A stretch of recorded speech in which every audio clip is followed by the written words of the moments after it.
So hi! Welcome and welcome back to my YouTube channel, and for today's tutorial, ituturo ko sa inyo kung paano nga ba mag-create ng group chat sa ating WhatsApp.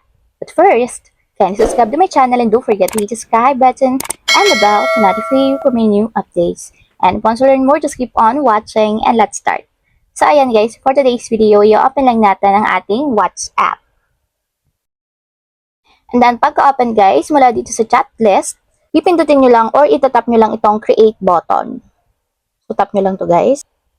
And then, kung makikita nyo, may lalabas dyan na new group, new contact, new community. So, ang pipiliin natin guys is new group since nga mag-create tayo ng group chat. So, ayan, dito naman sa part na to, pipili na tayo ng mga members na gusto nating i-add sa ating group chat. So, para ma-add, lagyan nyo lang ng checkmark yung mga nasa tapat ng pangalan nila.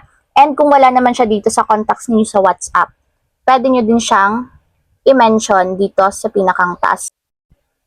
Yan, para lumabas dito.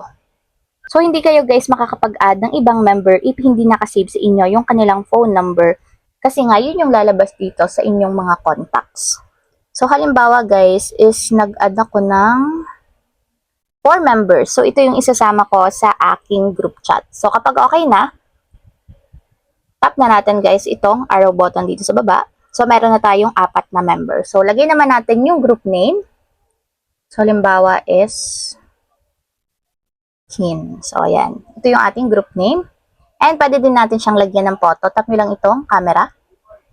And pwede tayong pumili sa ating mobile gallery. So, picture ko na lang muna ilalagay ko. So, ayan. Meron na tayong photo and then group chat name. So, tap na natin yung check button dito sa baba. And ayan, creating group na tayo.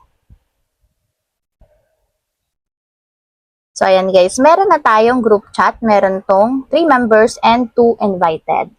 So, ayan lang guys, ganun lang kasimple kung paano nga ba mag-create ng group chat sa WhatsApp. If you have a question, kindly comment down below and don't forget to hit the subscribe button and the bell to notify you for my new updates. And thank you for watching!